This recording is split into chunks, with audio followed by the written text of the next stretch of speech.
Good afternoon. My name is McKenna Westerfield, and I attend the American School in Milan. I'm 15 years old. Originally, I was born in St. Louis, Missouri, but since then, I have lived in 6 different cities and 4 countries. Today, I'm wearing a bracelet. It has a charm on it depicting the 7 continents of the world and a thumbprint over the top. When I wear this bracelet, I'm reminded of the earth, my home, and my reoccurring duty to do my best to protect it from the harmful environmental impacts that you and I both leave each day without much thought. I'm telling this small anecdote because I believe it sheds light on what the next generation in the food system means to me. I strongly believe that our ecological footprint plays a defining role in innovation and technology moving forward. However, what should our efforts look like? What will our food system become, and how will we as a population manage it? Our urban population across the globe is exploding, and the food system we have right now is suboptimal for meeting the demand that this growth will bring. We waste too much food, pollute our ecosystems, and mistreat animals. Our future demands differently. It demands better. We look to urban agriculture, aquaponics, vertical farming, lab-grown meat, and artificial animal products, among others, to make the most of our limited resources. While we should expect change, we must anticipate and continue to innovate to further enhance the next generation in the food system, growing one that is just and sustainable. Thank you.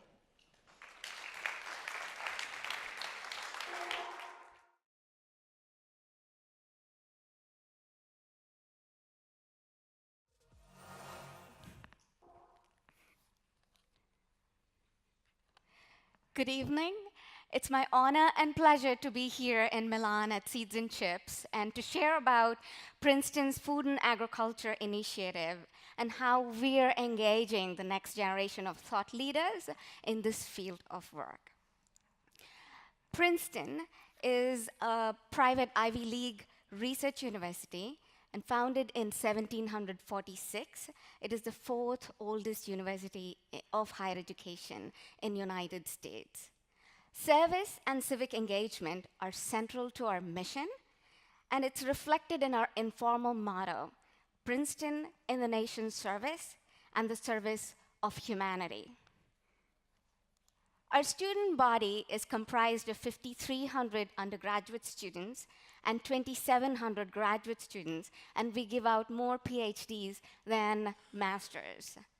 And we're very proud of the fact that we attract a good number of low-income and first-generation students. In fact, the incoming class this fall, 25% of our students in the undergraduate class are going to be from low-income and first-generation, and we're proud of that.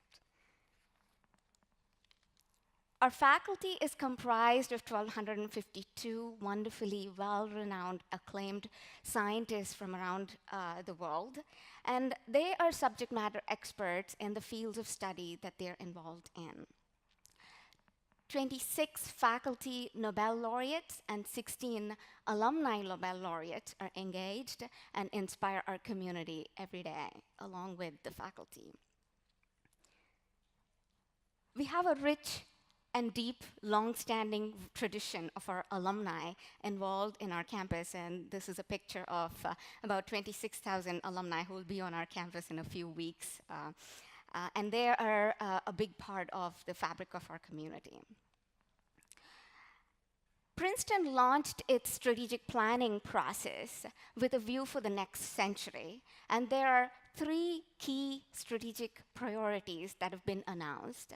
The first being an emphasis on School of Engineering and Applied Sciences.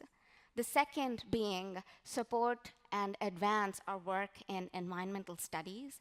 And the third priority being advancing the Princeton's innovation ecosystem. And I believe that these 3 priorities of the universities are well aligned with Seeds and Chips, and I'm looking forward to the possibility of exploring options with Marco and Sharon at Princeton in this field. Earlier this year, in fact, earlier last year, we started Food and Agriculture Initiative. And the simple ask was, what is the role and space for food in a globally recognized liberal arts university? And across our faculty, students, and alumni, we received an overwhelming response of interest and engagement in the field. So together with our scientists, embedded with our university's mission, we started this initiative called Food and Agriculture Initiative. And the 5 key pillars of this initiative are one of global collaboration, of academic excellence, of research, of physical spaces, and experiential learning. The picture in here is an example of our scientists engaged with scientists from Stockholm Resilience Center of Stockholm University. And when we think about global research, we're attracting and linking up with universities that we already have long-standing relationship.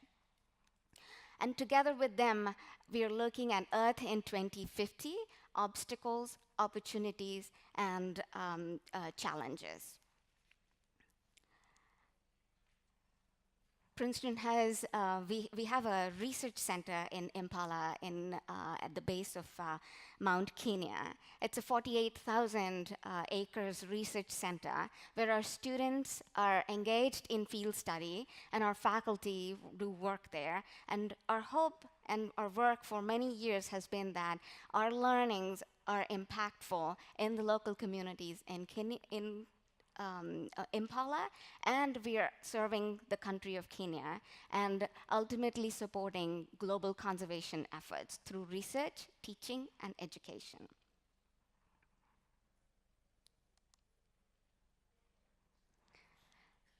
Academic excellence has been a core focus of our initiative, and there are faculty from all divisions that have begun to craft courses that bring deeper understanding for students in this field.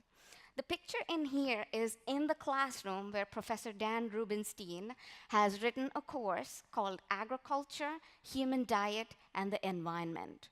Through this course, 60 students explore the field from the time man was hunter-gatherer to the time that these students will be sitting with their families in 2050. And the question is, how much of the food systems and the environment do you know now? And what would you like your dinner table and your environment globally to look like in 2050? And to think about it, I think at the heart of what we do, we're always looking at the future generations that come after us. So through this course and many such others, we bring the theoretical. And we've been taking a big emphasis on converting the theoretical to practice.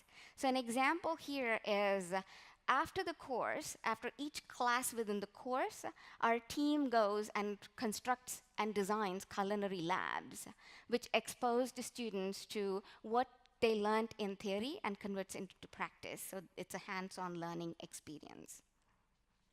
This is another example where Professor Rusto from Near Eastern Studies and History Department wrote a course on medieval Cairo, and it's the twin cities of Cairo and Fustat.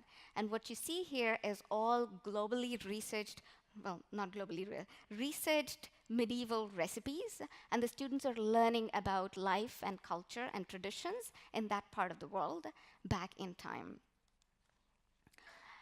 Teaching kitchens, Tiger Chef Challenge, and programs like these create for learning experiences for our students. And this is why we believe that investment in education today will engage our students such that they may take on leadership roles and roles of impact in the generations to come and within the next decade. So I invite you to come and visit us at princeton.edu, and I invite you to come to our campus at Princeton. Thank you.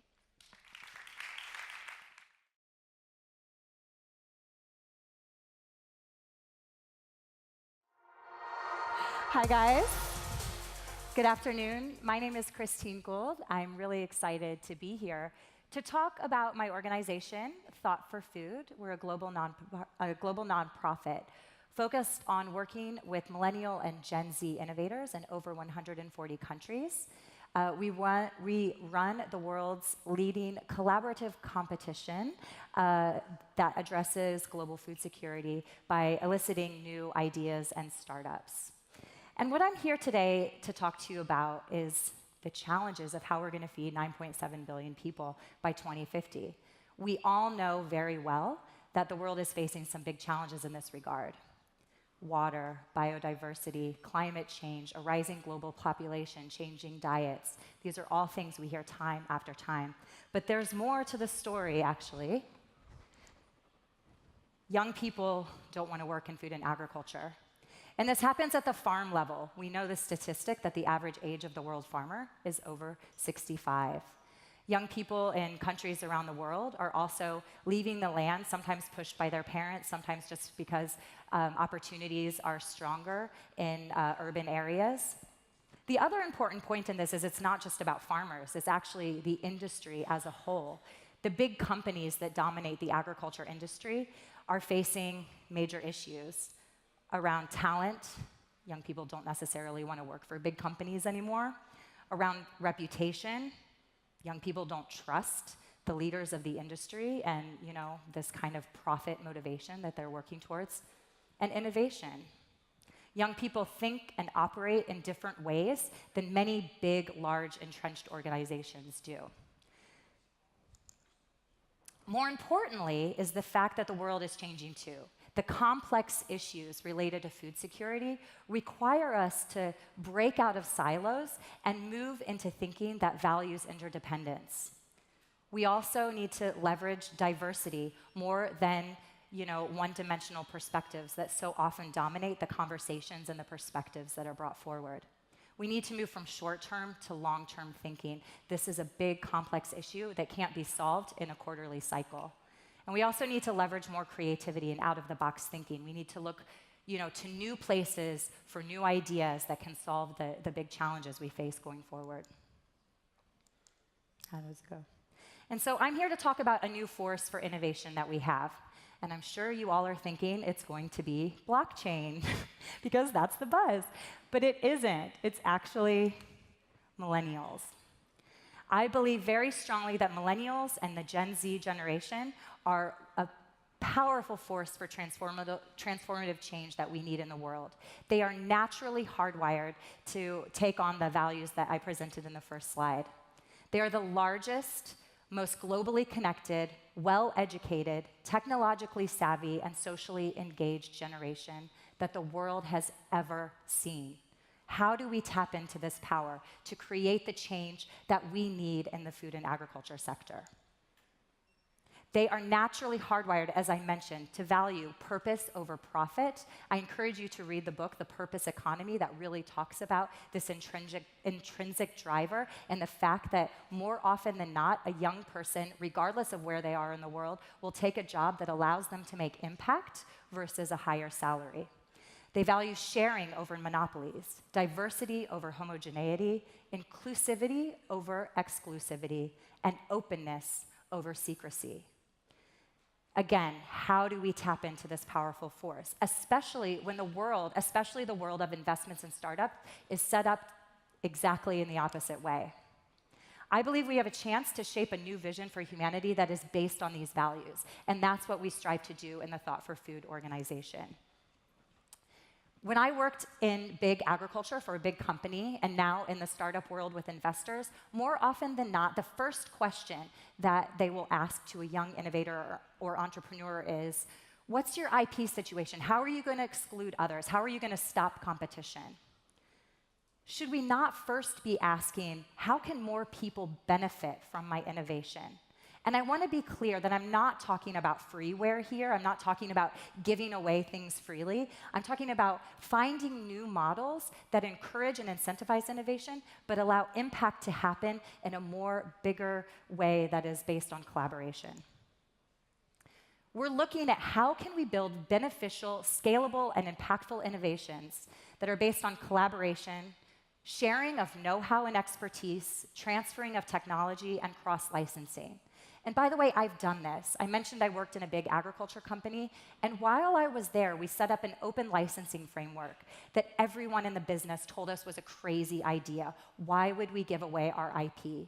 And we went and developed a business case, and again, the numbers looked crazy. Why would we do this? Why would we try to take IP that we invested millions of dollars of research into and make that more accessible to plant breeders around the world? That's what our open licensing framework was set up for. In the end, what happened was not only did we reduce transactional costs that came from entering into bilateral licensing negotiations with plant breeding companies, those are costly, time-consuming, et cetera, but we also built so much trust and goodwill in the industry that we entered into a major collaboration with another player that no one expected would happen, and it actually delivered more business impact in the end. It's sometimes you have to give up control to gain power and to gain benefits. And so the question is, instead of making the end goal, developing a technology or getting an investment, shouldn't we say our end goal is feeding 9.7 or 10 billion people by 2050? And how do we do that better? That is our end goal, and that requires us to look at more open and collaborative business models. So at Thought for Food, we're doing something new this year. You guys are some of the first to hear about it. But we're developing the first innovation commons for food security, focused on the next generation. So what we're doing is we're developing an open knowledge archive that's really collecting all kinds of different open and collaborative business models from both within the food and ag sector and also other sectors that we can learn from. And we're going to start to promote those. We're going to let young people around the world know that these exist and help them to understand them so that they can implement them into their ventures that they're developing. And we're also going to be working with big companies to help them also learn from examples like the one I mentioned with the open licensing framework, that this is something that can deliver great, tangible business value to them. We're also building, like I said, this commons, which if anyone here is familiar with kind of the commons that has been developed in the software movement and open source, again, this is not about freeware, but this is about developing rules of governance that allow people to access, utilize technologies, know-how, et cetera, and then give back builds that they make onto those innovations back into the commons so more people can benefit, and it becomes an ever-growing pool of innovation. And so we have this ecosystem of innovators around the world developing very interesting new technologies and ideas for social impact startups. But we're starting to see a lot of them look the same. And so let's say, instead of duplicating from scratch, how do we share the learnings and know-how and the expertise so that we can actually start to accelerate innovation and make sure that we're reducing duplicative efforts? And lastly, once you go through Thought for Food, of course, you have this safe space to experiment with open and collaborative business models, but we want to help that transpire into the world by working with investors to also help them see that there's more to the story than just extracting value from the world. But part of the story is about sharing benefits back into the world. So we're also going to be working with investors to develop this enabling ecosystem for open and collaborative business models to truly take off in food and agriculture. Together with the next generation, we are remaking our food system through new ideas, new businesses, and also new approaches to how business models can create and scale impact and share benefits broadly.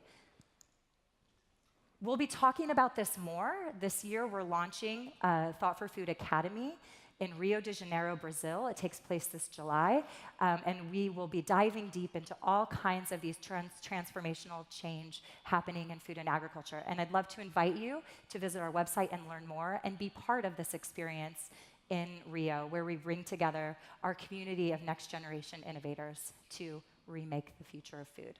Thank you very much.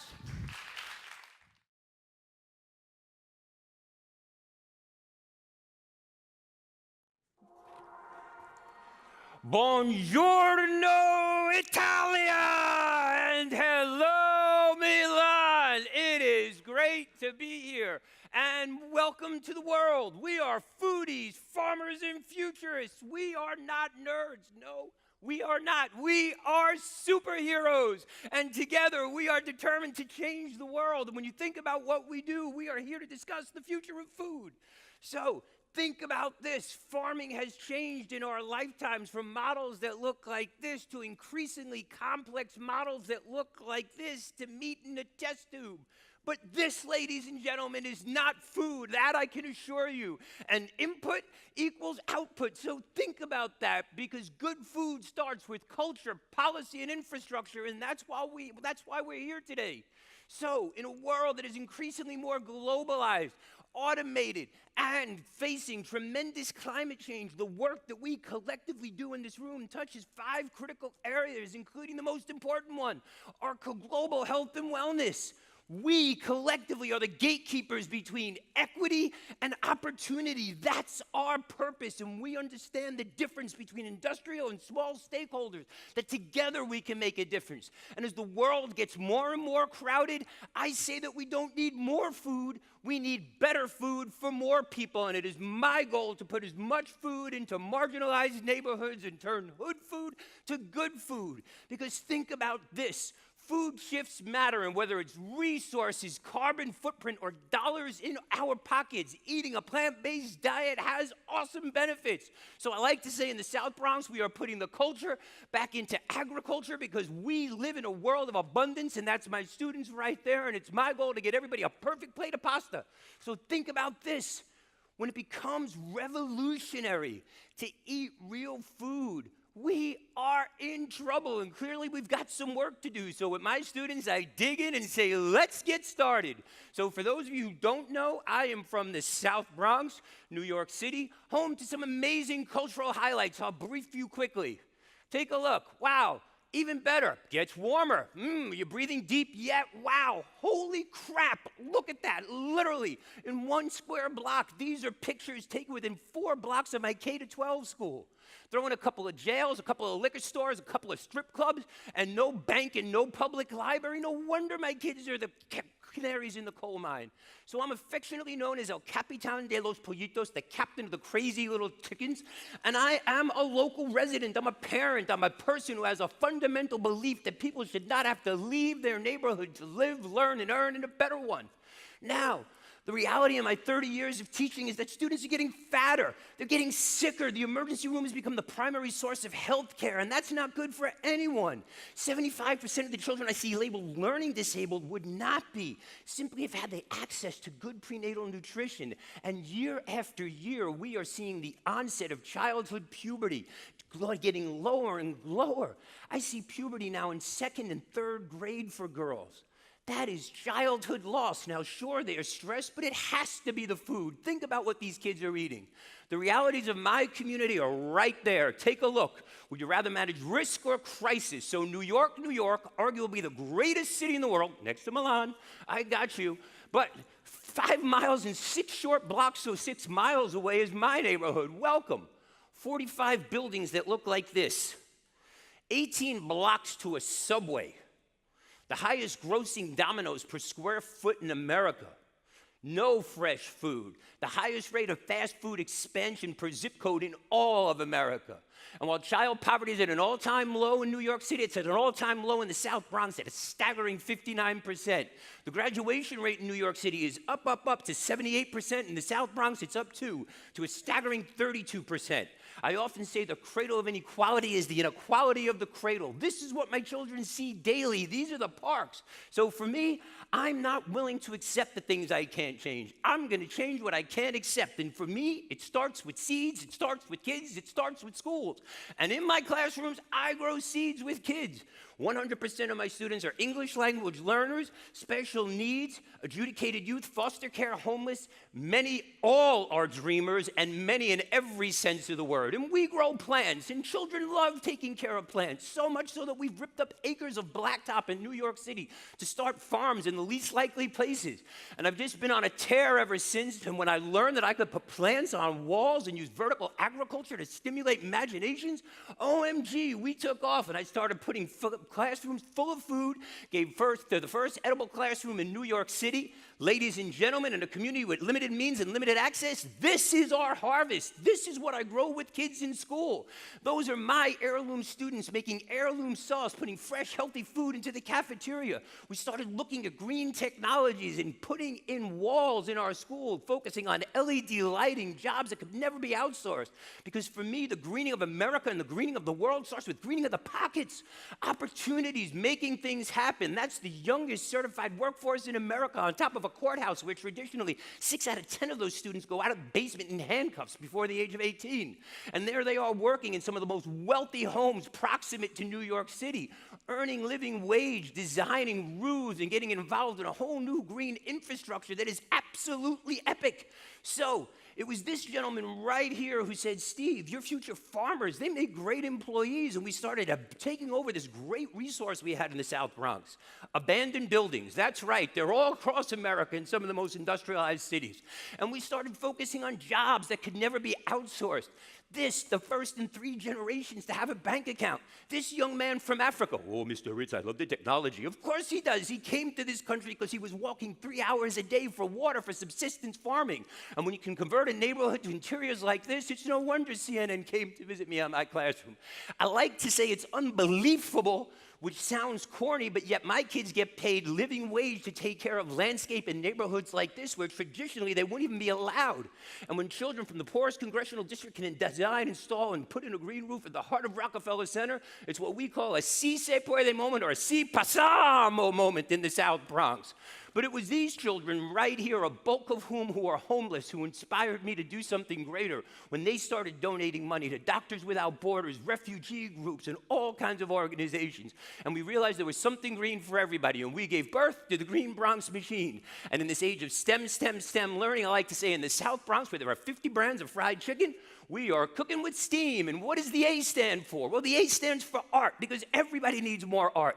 The A stands for aspiration, because I want children to grow up to be who they want to be, not who they have to be. And the last A stands for advocacy, because I will be a voice for the voiceless until those children learn to scream for themselves. So, deep breath.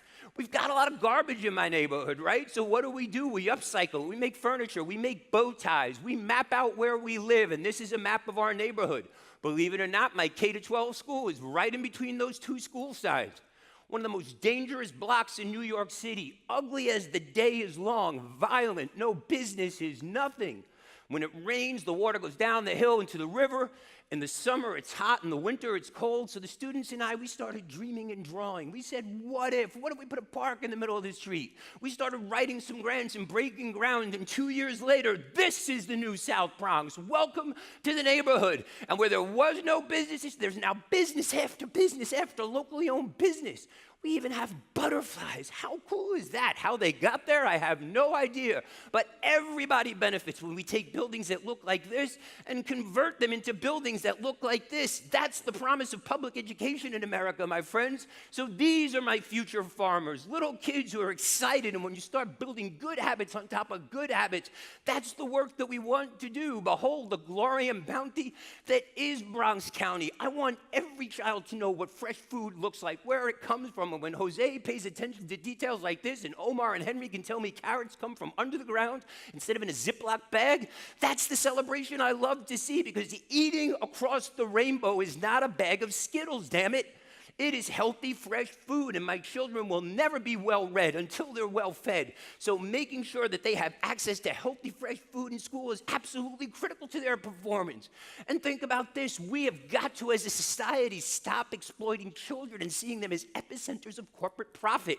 How we treat our children is so much more important. And guess what? If they grow it, they will eat it. The children love it. We have happy teachers, happy students, happy families. They're going home with groceries weekly. We're doing this amazing thing with senior citizens and parents. We are bringing them to school and putting them around the table, like my dear friend Robert says. That's what schools should be about. And along the way, they're getting computer literacy, all kinds of PTA activities, registering voters. It's a new democracy. I've got big kids teaching little kids how to shop. We're doing it interculturally, interracially, intergenerationally, growing something greater. So in the South Bronx, we're not just growing food, we are growing justice. On top of the trains, we are growing pumpkin patches. For Halloween, we get to eat. Thanksgiving, we get to eat them. These are my children of the corn. Talking about food awareness in some of the most marginalized neighborhoods in America.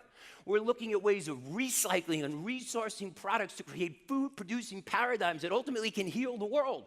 So don't expect every child to be a farmer. No, no, no, no, no. But I expect them to read about it, write about it, blog about it, do the math, be involved, to be engaged. And man, oh man, are they.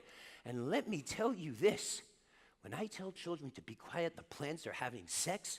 Oh my God, you could hear a pin drop. This is my version of Planned Parenthood in the South Bronx, and I'm thrilled to see my kids pollinating plants instead of each other.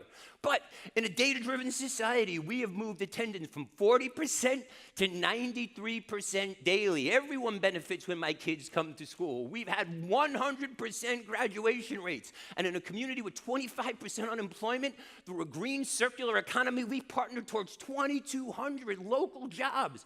How cool is that? So these are the kids, this is the classroom, the food goes straight to the cafeteria, the rest gets delivered locally. We are stepping it up across the Bronx, and no sneakers or school uniforms are ruined in my community. We are proving that we can grow food anywhere. And when you bring children together for activities like this is the glory and bounty that is Bronx County. And most importantly, when you teach children about nature, you teach them to nurture. And when we teach children to nurture, we as a society collectively embrace our better nature. That's what this movement is all about, because as we all know in this conference, business as usual is no longer an option. It is no longer us versus them. It is us versus ourselves. We are killing ourselves, our community, our soil, our land, and our water. We don't need more food. We need better food for more people, and we need to do it equitably. And my students and I are proving that if we bring it and sell it, we sell out daily. I like to say that 60,000 pounds of vegetables later, my favorite crop is organically grown citizens, graduates, members of the middle class, kids who are going to college, who go from lots like this to greenhouses that look like this, from a movement to a market that builds value for all. So I don't care where you're from. Our collective goal is to build and make health equality a reality. So I have a lot of energy.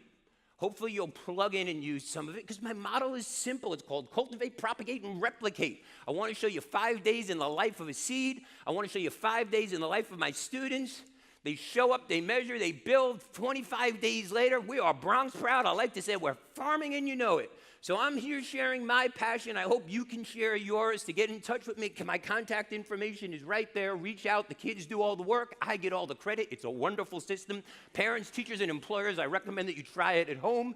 To think that a few years ago I gave a talk at the United Nations that has set me off on this journey around the world and even gotten me to the front page of the Colombian newspaper for growing plants in school, given the relationship between the South Bronx and Colombia in the 70s and 80s, proves that the past does not equal the future, and it is entirely possible to take buildings that look like this and turn them into freestanding food-producing entities that look like this. Because for me, it is easier to raise healthy children than fix broken men, and together we can heal the world. My little fourth graders farm their way from the South Bronx right into the White House, right to the desk, into the kitchen. We now cook with the White House chef in the housing projects, making food and meals spec to order. I like to say from hope to the Pope, and I got to meet him too, so buongiorno, Italy. He was lovely, and what we talk about? Lentils. But that's the power of a plant, and it gave me a bigger and greater idea ever to take over one of the most dysfunctional schools in all of New York City. Take a look at that ridiculous data. The lowest performing school in the South Bronx, and I believe that the problem is the solution. Mamma mia. That's right. So what do? We created the National Health, Wellness, and Learning Center because we can change the way we eat, learn, and live. We can change outcomes in this and future generations. We took old, outdated classrooms and retrofitted them with a vision. And the children believed in me, and I believed in them. And we went from impossible to I'm possible. They showed up daily. In year 1, we reduced out-of-class time and behavioral incidents by 50%. We took 5 of the critical 10 indicators of school performance and moved them from developing to proficient. Year 2, we had a 45% increase across the school in state passing tests. Unbelievable. And just this past year, a school that was failing and slated to be closed is now proficient and well-developed in all areas. Happy children. We're going home in the South Bronx with 100 bags of groceries a week. That's a model, because zip code and skin color should not determine outcomes in life. Access to opportunity should. We even made the cover of Time magazine. How cool is that? So I believe this is a model that really can be replicated around the world. Closer in other cities, we're taking over big box industry, and a great example is Uriah's Urban Farm, net using recycled air conditioning water and resource water, doing vertical farming, taking over old retail and totally doing plant spec to order using 21st century technology, paying living wage. Anyone who doesn't think the future is here? Here it is. Look at that, creating flavor profiles. My students, kids who are slated to do nothing, now have living wage jobs. That's the power of a plant, to build value for all. So I believe ideas like these are literally going to heal the world. And now I'm so proud to be partnering with my friends at Tower Garden. I know they're in the back. You should get out and see all this vertical technology, because this is 28 days on a farm. And take a look at this, ladies and gentlemen. This is not food Photoshop. This is food shop. That is literally growing money on trees in an economy, and that's what this is all about. 24-day-old living gourmet lettuce, 44 plants per tower. We're not working harder. We're working smarter in the South Bronx, and that's my students and I. We're getting to our own personal paradise, our own South Bronx Sesame Street, if you will. We are totally redefining the way we see success. So, wow. We need some music, please. There's a video.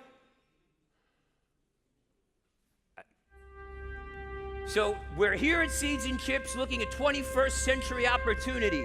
And whether it's technology, equity, or opportunity, growing food and fiber will never go out of style. And I'm proud of my students to be growing food, because the beauty of life unfolds daily. And this is from the eyes of a 5th grader. That is the beauty of a seed well planted.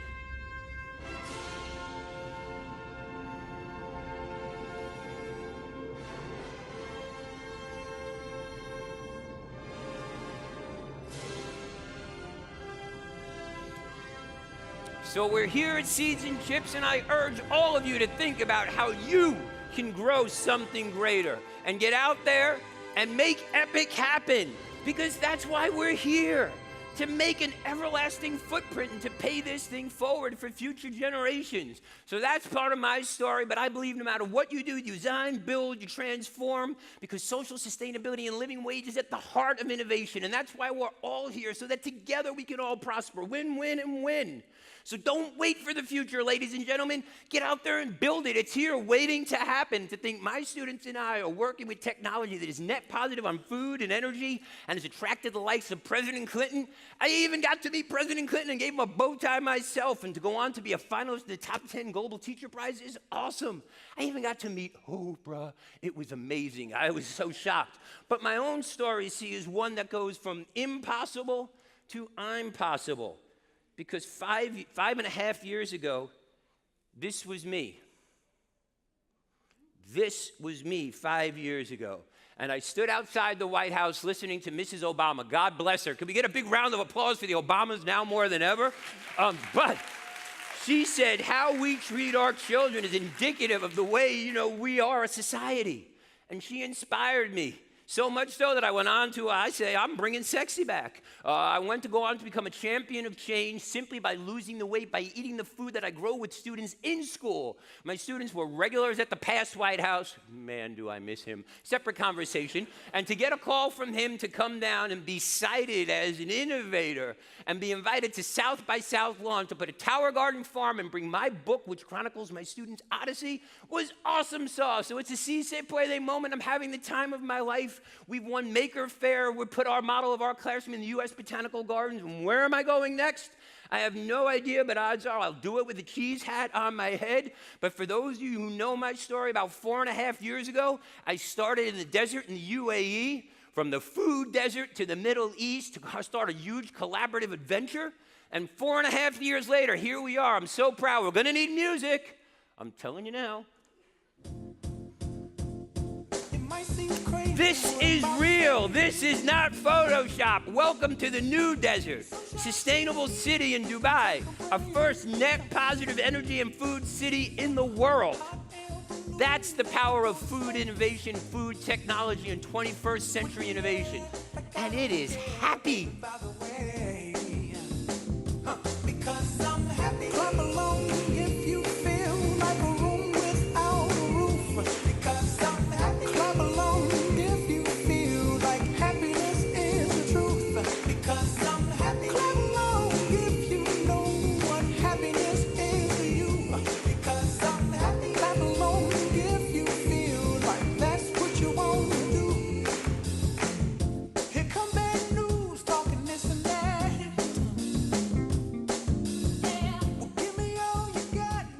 Because without food and fiber, we'd all be naked and hungry. But in the middle of the desert, we are 20 degrees cooler using gray water and 11 biodomes and solar power. We are feeding and fueling an entire community. How cool is that? To think that is the desert. I'm growing food and fish. I'm having the time of my life with the royal family and teaching educators from around the world the art and science of growing vegetables aligned to Common Core and contemporary instruction. I'm proud to be opening the first sustainable city school in the world, 450,000 square feet, net positive on energy. So take responsibility, people, and join me so that together we can all prosper. Because I come from a place where we have everything to gain and nothing to lose. A community that looked like that, that should look like that, because that's why we're here, to make sure that every child and every adult has an equal seat at the table. And in a world where big fish eat little fish, I want my little fish to get out there and outswim the big ones. So start in your work in a place of truth. Make it good, make it fair, just and well ordered. Make it beautiful, make it sustainable, and keep it prosperous, because that's how we change the world. Innovation, disruption, transformation. So I urge all of you to think boundlessly, work purposefully, and live passionately. That's what this conference is all about, so together we can change the world. Si pensamo. There are those who ask and say, why? I wake up every day and say, why not? And in my lifetime, we've gone from this to this, from this to this, from that to that, from this to this, and from this to this. And if I can, you can. And most importantly, how we walk with the wounded speaks louder than how we sit with the great. So I'm delighted to be growing in food in far and strange places in strange ways. Ladies and gentlemen, my name is Steve Ritz. I grow vegetables. My vegetables grow students, schools, communities, and they make EPIC happen. And I believe my students and I are going to change the world. So get out there and grow something greater.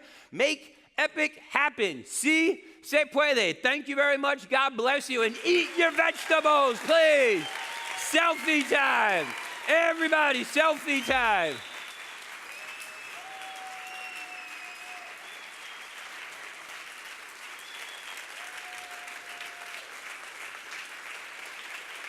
Thank you, and God bless you. Si se puede.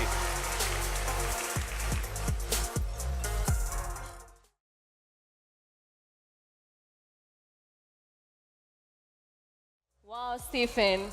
You made everyone very awakened for me now. It seems like from every year we hear that there is a new superfood that hits the shelves, food stores all over the world. Whether it be some Chinese ancient remedy or a pseudo grain grown by indigenous cultures, superfoods have gained popularity. And with them, a health-conscious population is aware of them. My name is Wilma Monliane. I am Mozambican, and I'm going to take you through this new superfood called moringa and some other projects that we are developing in Mozambique. Leonardo Group is a hub of multi-sectorial companies dealing with investments and business development in emerging countries. Leonardo Group was created in Mozambique for over 15 years, And during these 15 years, we've managed to create 15 companies, startups with own capital, in which we have the majority of shareholders Mozambicans. We have managed to create an indirect job over 4,000 in the entire country. The headquarters of Leonardo Group is in Maputo, the capital of Mozambique, and we are also in the center and in the north of the country, and also distributed in other African and other continents. We believe that partnership is one of the great deals. It's very important to have partners, and we value them, as well as our network platforms. Leonardo Green is one of the companies of Leonardo Group, and is the one responsible for the agribusiness and energy and environmental sectors. We are at the moment doing sort of 3 projects with Leonardo Green. The first project is the Limpa Energy, in which, let's say, I couldn't start speaking about food without talking about deforestation. In Mozambique, we have some rural communities that they have to go to the forest to find wood to be able to cook food that is served in the table. So with Limpa Energy, we created an innovative product that would provide to the local communities a clean and sustainable solution. We created the cook stove named Tio Mario. It is a cooking stove, but it has one particularity. It uses biomass instead of charcoal. And this way, these communities are able to use this gas stove inside their houses without prejudicing their own health. The other thing that I think is very important to mention is that this gas stove is produced in Mozambique and assembled in Mozambique. And it has local patent, and we use women to sell to another women the product. We have managed to reach over 2,000 people all over the country with our gas stove, and we have managed to train and coach over 45 families on how to use clean energy. Our second, So the result, or the final product of the biomass is a product named biochar. This biochar can be reintegrated to the system, can be reintegrated to the soil, and is used as fertilizers in agriculture. Our second project is a multi-service agro-center. So we have created a sort of one-stop shop for the local farmers, whereby they can go and rent equipment that they need to maximize their production. They can sell the food they grow in this platform, and we support them to equate this product. And also they can get trained in new agriculture techniques in a way to maximize their productions. Challenges. As you can imagine, having a multi-service agro-center is not one of the most profitable business, but because we believe in creating a valid and a sustainable social responsibility, we have this center to combine profit, enterprise, and also sustainability actions.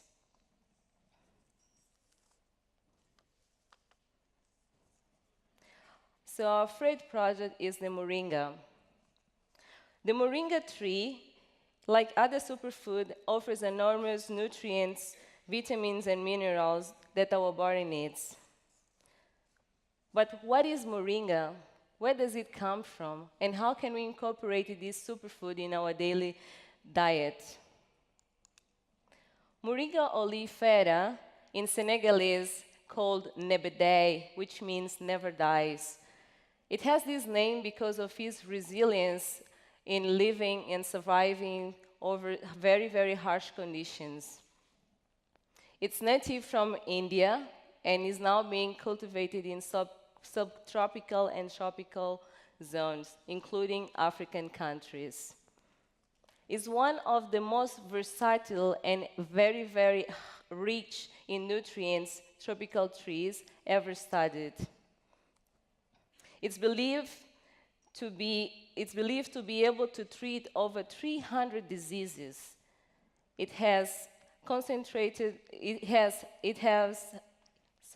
is very high. It has a high concentrations of vitamins, omega-3, folate fiber, and it's gluten-free. What does it do to your body? It boosts our immune system. It provides us with proper balance of nutrients. And the good thing is, every piece of the moringa can be integrated in our dietary. In our daily basis, moringa equivals to 4 times more vitamin E than it. It has 7 times more vitamin C than an orange, 4 times better carotenes than a carrot, and as much as magnesium of the cocoa bean. We are developing now projects in Mozambique and moringa. We started producing moringa and processing in Mozambique. And we are now creating an exporting platform whereby we are putting all the local farmers together to be able to supply the demand, the international demand. Our vision at the moment is to put Mozambique in the map as a moringa producer and exporter, and to be gradually competitive to be able to supply the world's demand. But none of this will be possible if we don't have partnerships and if we don't have support, because we are talking about small farmers and also startup companies. So we believe that partnership can help to contribute and to develop our local economy associated with the agribusiness. And as the African proverb says, if you want to go quickly, you go alone. But if you want to go far, you go together. Thank you very much.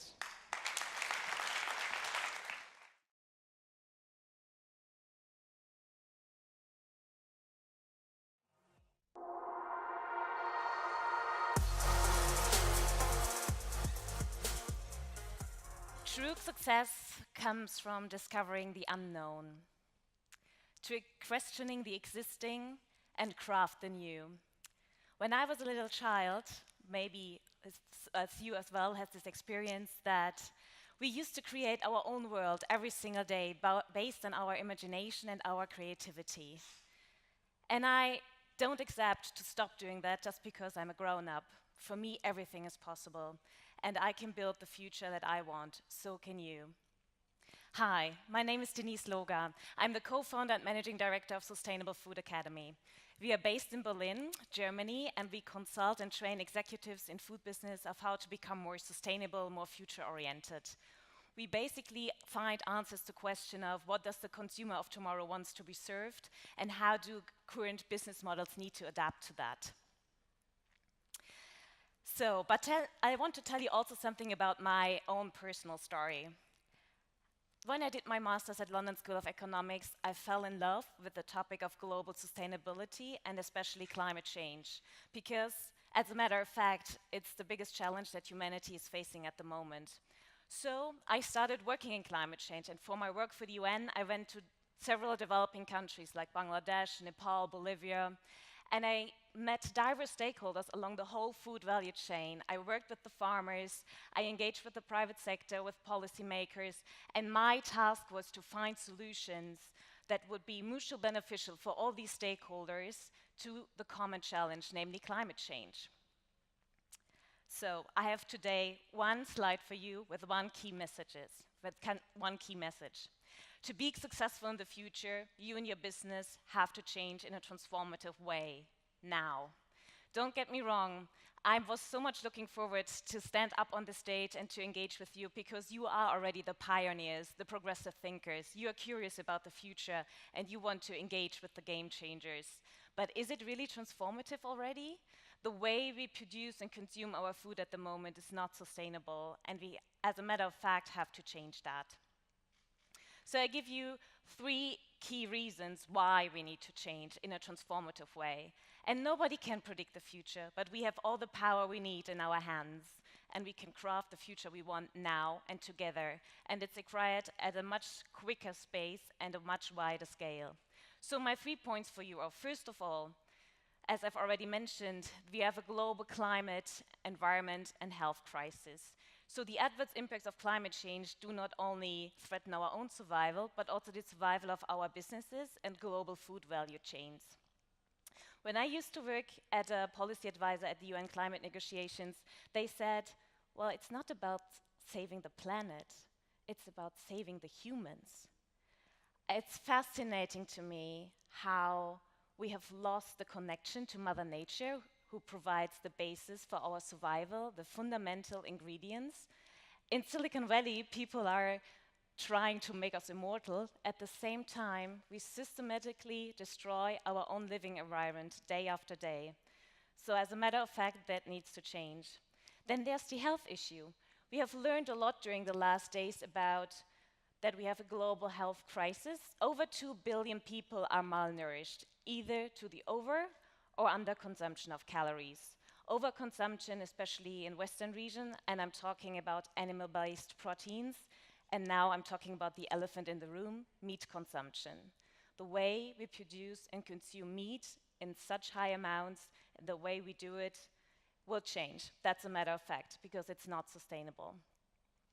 So let me tell you about what I've experienced recently. So I was actually asked by some doctors to join them, and we talk about transformative change. So a medical institution who trains doctors on how to reach the next generation diabetes patients more effectively, and how to empower the patients to become, to be on a healthier diet and be more aware and educated.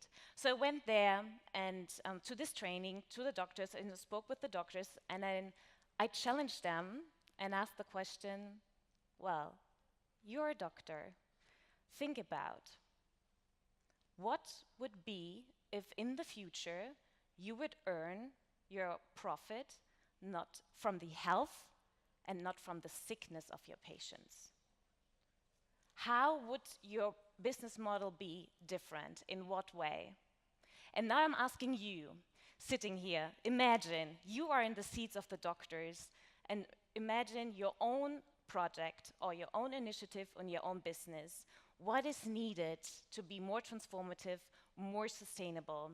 Don't get me wrong, I know that you're already doing a lot and we are sitting in the same boat and you're already very progressive, but is it really transformative, and can we do more? There's a very simple solution, and we have heard a very inspirational talk before as well, is to go on a plant-based focus. So focus more on plants and veggies, not only for your own health, but also for the health of your business. It's very straightforward, it makes absolute pragmatic economic business sense. That's the way to go, and this is the way to be successful in the future. I give you an example from Berlin. So we have a local craft beer brand and brewery and restaurant which is called Berlo. And they really put veggies as the star on the plate, and they serve meat only as a side dish. And this is what goes into the direction of transformative change, because it changes our daily consumption habits. And it gives a complete new perspective about how we're going to feed ourselves.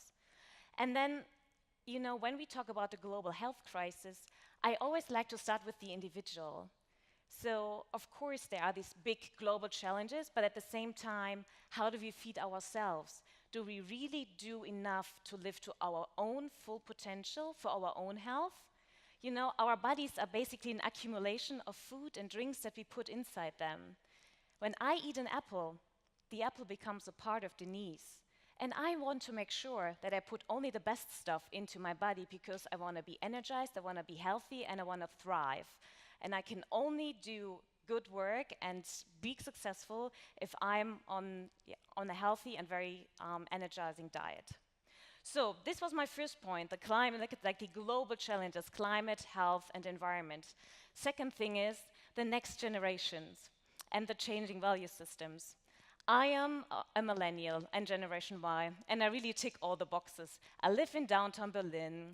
I am on a very healthy diet. I enjoy a sustainable lifestyle. I use my bike to cycle everywhere. I only buy from organic farmers. I don't like plastic. I don't eat any highly processed stuff. And I'm asking for, as all of my peers in the millennial and Generation Y and Z group, they ask for transparency, they ask for authenticity, they want more sustainability, and they have the power to transform the current food system. And this is what is so inspirational, because all these young people that want to change the world, not only as a consumer, but also as young entrepreneurs. And this is a very, very inspirational development.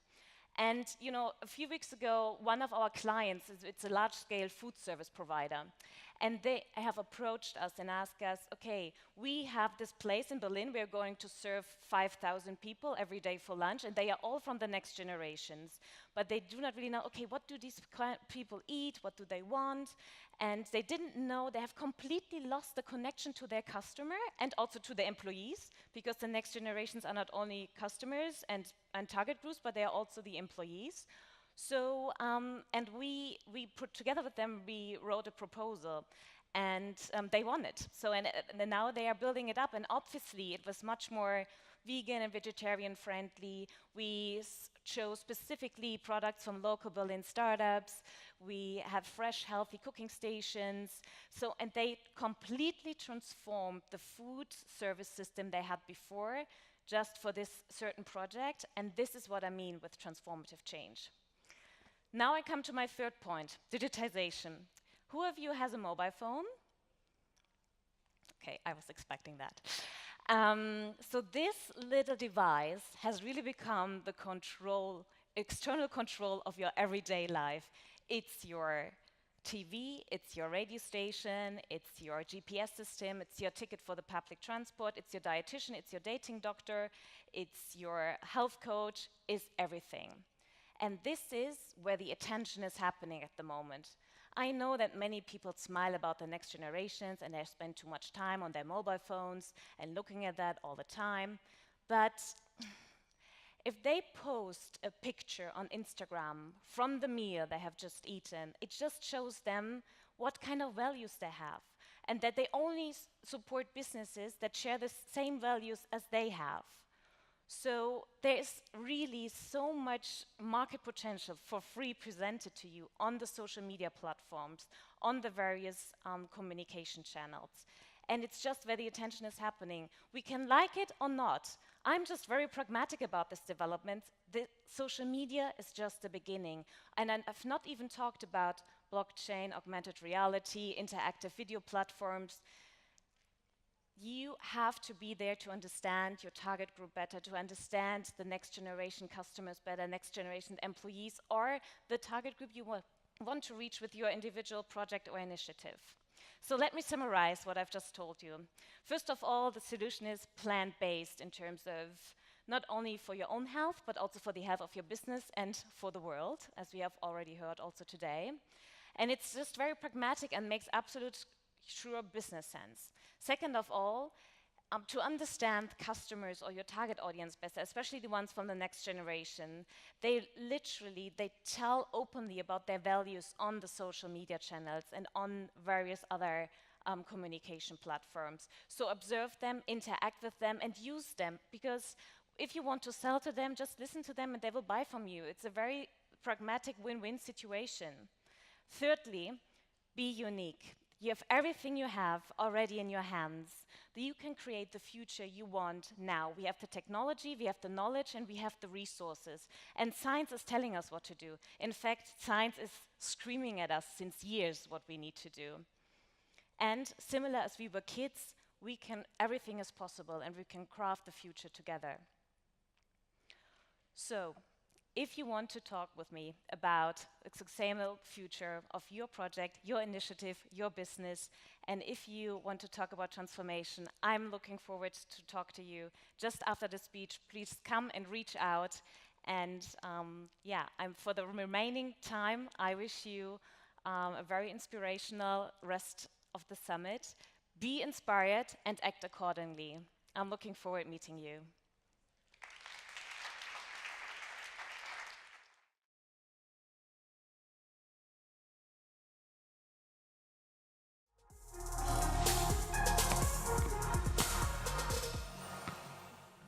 Good afternoon. No worries, I will not go around the audience with this. This is for the next generation.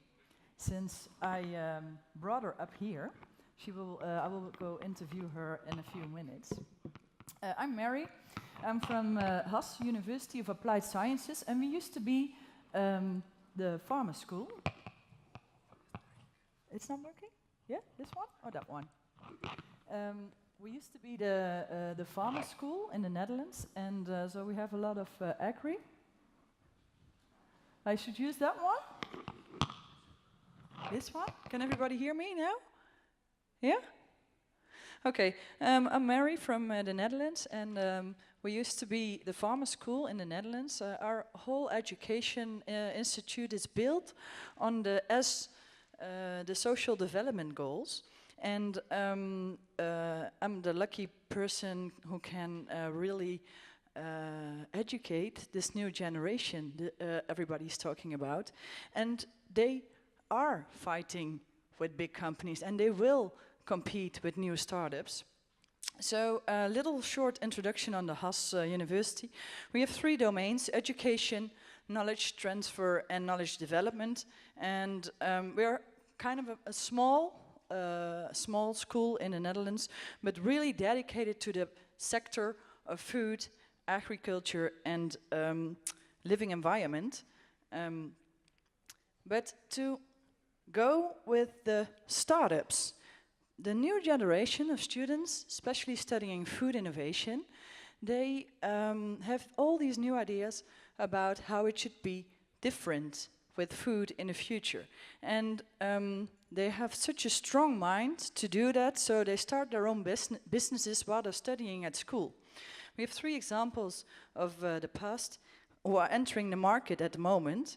Boon, which is, boon is Dutch for bean, and we don't know really fresh beans in the Netherlands.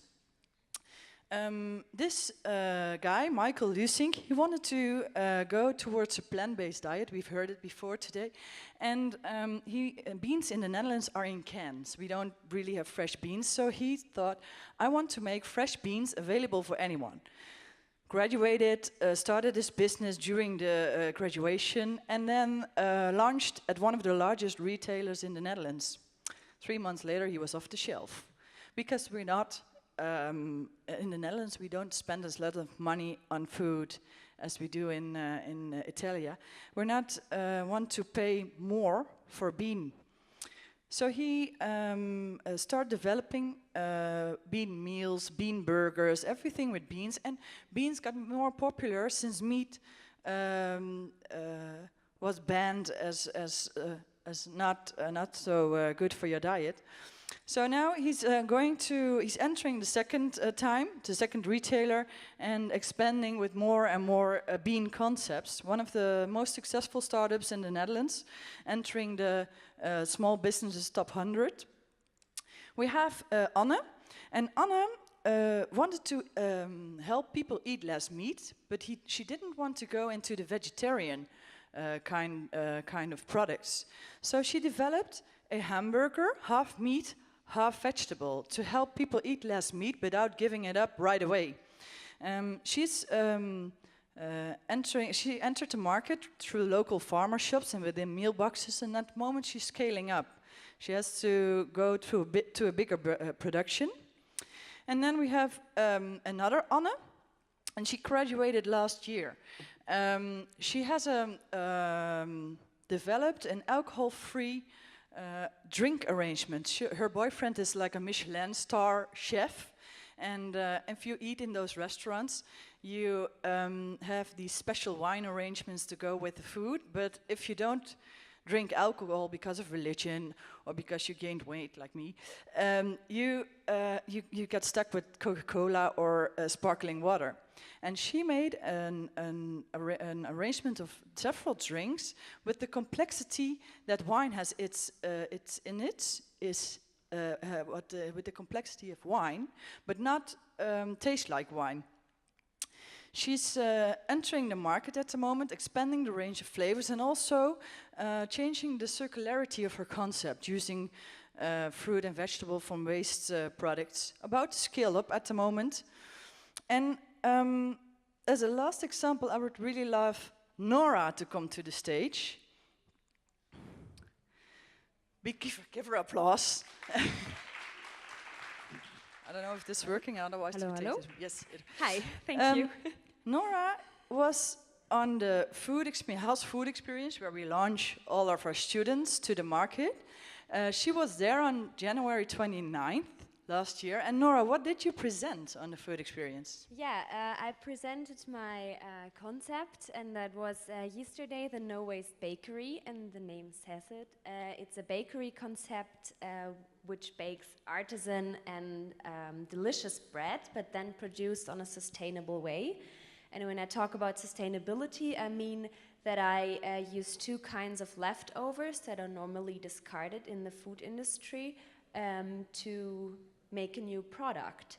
So I cultivated my own yeasts, so natural yeasts, so no industrial yeasts are necessary and no sourdough is necessary.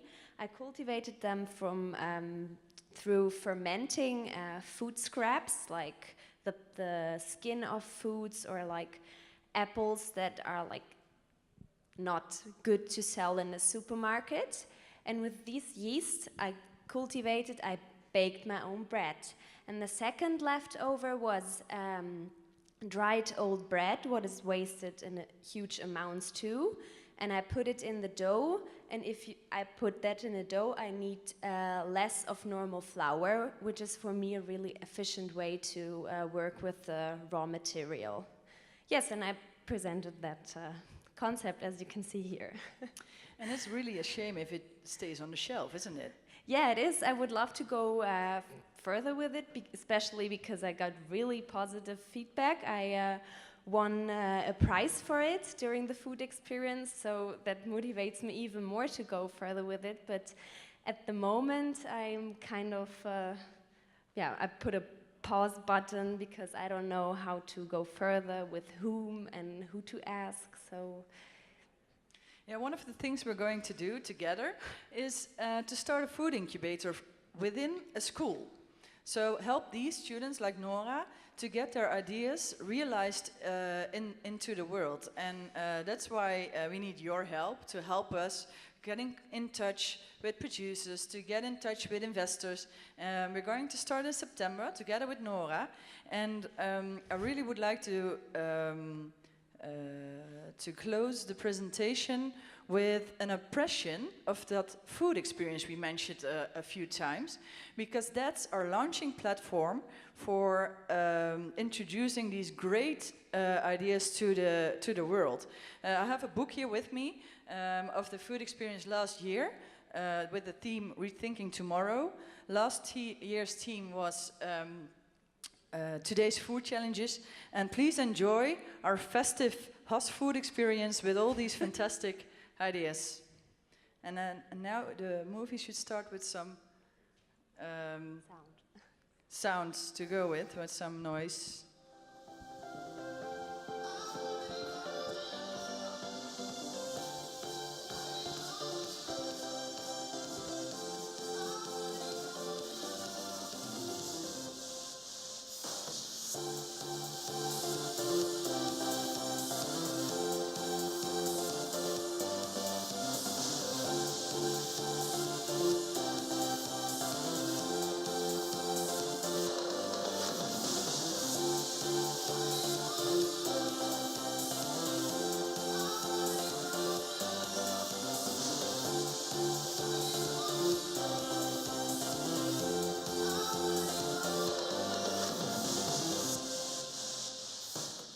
kaas voor iedereen.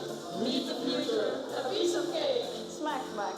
Pizza. Duurzaam makkie.